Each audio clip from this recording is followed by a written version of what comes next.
Hi, welcome. It's June the 18th. We're here. It's a NATO meeting with the leader of NATO with the Prime Minister. Prime Minister is going to give the leader of NATO an award from Canada. And they're going to give him, Trudeau, no award because he didn't do anything and he's lagging behind. And so that's what my messages say today. Trudeau, step up or step out. Step off. What's going on here? These folks are... Come on, Francie, pick our battles, bud. Derek, yes, of course, but we're not going to make trouble. Anyway, I'm going out to my artwork. The Canadian Peace Congress condemns this provocative visit. Warmongers are not welcome in Canada. Warmongers are not welcome in Canada. No warmongers in Canada. So we're calling for Canada to get out of NATO so that we, in our own country can spend the money that we need on things like healthcare and education instead of warfare, which doesn't benefit us in any way. So that's our purpose of being here. Stoltenberg, described as a right-wing social democrat, originally was a high-ranking member of the Norwegian Labour Party, serving as Prime Minister of Norway on 2 occasions. Under his leadership, Norway's war budget increased dramatically. Currently, it is one of the highest per capita defense spending in NATO. Shame. Yeah, NATO was originally founded to counter the Soviet Union and actually preparing to invade it. Winston Churchill even had certain plans to invade it after the Nazis were defeated, and their alliance, with the USSR was broken. It's throughout the 20th century, that was their goal to oppose the Soviet Union and even domestic socialist movements like in Italy and in Greece and in Turkey by funding fascists. Well, hello, welcome. I believe the event is having a meet and greet for the dignitaries starting at 4, and then the award ceremony will possibly begin at 6. But yeah, these are my messages for today. So it says Canada lagging behind our NATO allies, Trudeau and Blair laughing stocks of the world. Thank you. Canadians are not laughing. So what was your message behind that one? Is that compared to other G7 nations, we're number 6 on the list, and compared to nations outside of that, who are members, we are way down the list.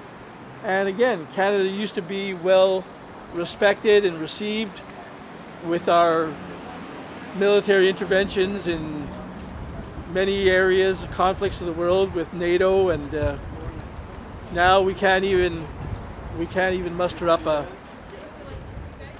battalion of people to do anything. So NATO has continued to exist, but instead of to counter socialist projects, well, they still counter socialist projects, but they even counter like economically independent nations, like in Libya, where they had a certain level of economic independence, and we're planning on making a bloc of independently economically independent countries from the U.S.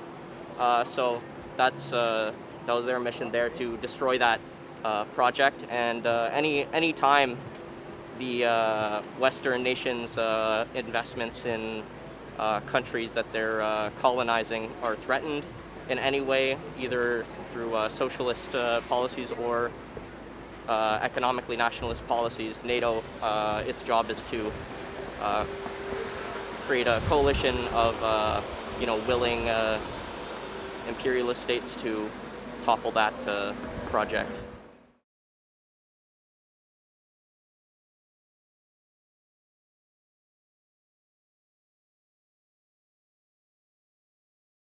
And then this message here. Canada must step up our NATO commitments or step off Trudeau in 2024. Thank you. Canadians must can and must do more now. And it's true. Listen, if we don't step up real soon, even the states will turn against us. Germany will turn against us. The Five Eyes are already pushing us out, so. My name is Tamara Lawrence. I'm a member of the Canadian Voice of Women for Peace and the Women's International League for Peace and Freedom Canada. And I'm here outside of Parliament because today the NATO Secretary General Jens Stoltenberg is in town. There's a big reception for him. NATO is a US-led nuclear-armed military alliance, and it has just launched all of these illegal wars, from the illegal bombing of the former Yugoslavia in 1999 to the war and occupation in Afghanistan and in Iraq and in Libya and Syria and now Ukraine. And we think that Canada should withdraw from NATO and should join the rest of the international community working for social programs, sustainable development, action on climate change, social justice. We think that military spending should be reduced and invested in the needs of people like housing, education, healthcare, protecting the environment. So we're sending a message to our government and to the NATO Secretary General that we want Canada to withdraw from this horrific, terrible military alliance. And then the last message is Canada must rethink our position in NATO and where Canadians stand in the world in 2024. Thank you. Please, Trudeau, do better now. So he's promised to do better. Oh, I'm going to do better. But he has to get a grip on reality. The world is no longer sees Canada in the wonderful, rosy way anymore. We're seen as doofuses who can't get our shit together, can't pay our part of the tab. Do you know offhand what the numbers are in terms of what Canada's spend is on military? Yeah, so in the past 10 years, Canadian military spending has increased by 100%. So in 2014, military spending was $20 billion. And that's when NATO launched the 2% GDP pledge. And I just looked at the NATO Defense Expenditures report that came out 2 days ago. And this year, Canada is expected to spend $41 billion on military spending. So that's an increase of more than 100%. And then, according to the latest federal budget, we are going to increase our military spending by another $10 billion by 2030. So we're going to go to $50 billion in the next 5 years. Why? To buy US-made weapon systems and fighter jets and attack helicopters and armed drones. And we think that that money is better spent in Canada helping Canadians with affordable housing, healthcare, education. It is a grift that Canada is spending so much money on the military. We don't need to be in NATO. There's only 32 countries that are part of NATO, and they are the US-led bully club. The rest of the 162 countries on this planet are not in NATO, and they want peace and global cooperation. And that's what we want as well. We want the wars to stop, we want the military spending reduced, and we want peace on earth. So how much does Canada spend on NATO? So currently Canada's military spending is, I think, $36.7 billion, and it's set to increase to around, 58 billion or 54 billion by 2030. So that'll go up to about 1.7% of GDP, I think, and NATO's goal, that was, arbitrarily set by Trump one day, basically, to have 2% of GDP spent on the military is, obviously something that we don't need. Like, we don't need as much military spending as we do now, and we don't need more. So, that's our basic, opposition to it. As long as these fucking warmongers can go out anytime they want, start at the machine, and drive it over anybody they want, we will never have peace. We don't have peace. We're killing everyone right now by the fucking millions, and they're all lying about it. Yes. So, welcome to fucking Wellington Street. I'm glad to see you here. We're all on the same team for this. That's the truth. Yes.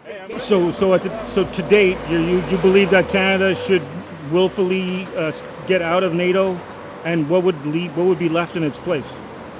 So yeah, our goal is to get Canada out of NATO for our domestic reasons, to be able to independently direct our own government spending away from the military, which currently does not need to be as large as it is and wastefully spent on as it is to defend our sovereignty. And internationally, to build a broader movement for peace among all nations. This is not possible when there are alliances that have imperialist interests in oppressing other countries. But if countries are sovereign and independent and not run by an imperialist bourgeoisie ruling class, then they're able to pursue a policy of peace that's in the interests of the vast majority of the people. It has all been imposed upon us. It can be shrugged off. It can be let go of. We can step away from the doctrine of indifference that allows us to step over starving and suffering people in order to pursue our lives of comfort, convenience, and status. It's not too late for us to change, but we must look in the mirror. Anybody here, you old enough to know when Canada was peacekeepers? They played the role as peacekeepers more than anything else? Do they still do that? Well, that was more of a myth than anything, but Yeah. take that. Yeah, actually, I don't know too much about the peacekeeping missions, but I know enough that they were essentially a lot of them were the term peacekeeping sometimes is used to just mean like let's say there's a armed revolutionary struggle to overthrow some oppressive dictator or whatever. Peacekeeping could mean in that situation to just repress the revolutionary movement, which obviously does not benefit people if their movement is using armed force as one of their tactics. So peacekeeping is kind of a propaganda term. Like, there's also the term peace through strength. I think it's one of NATO's slogans. Which peace through strength. That's like peace is war, war is peace. As long as we're stronger and dominating every other country, we can't go to war. Well, obviously, because they already align with your narrow interests. So yeah. We are not peacemakers. We make war all day, every day, across the planet for decades. The war machine never sleeps. And the war machine is fed by lies. The war machine is fertilized and fueled by corruption. It is all lies. All lies. And we will not stop until the liars stop. We will not stop until we have justice for the victims. We will not stop until we have a country we can be proud of instead of deeply ashamed of. And if you are not ashamed, my friend, you are practicing the doctrine of indifference. And my question to you is the same. I ask it on the street 850 days in a row.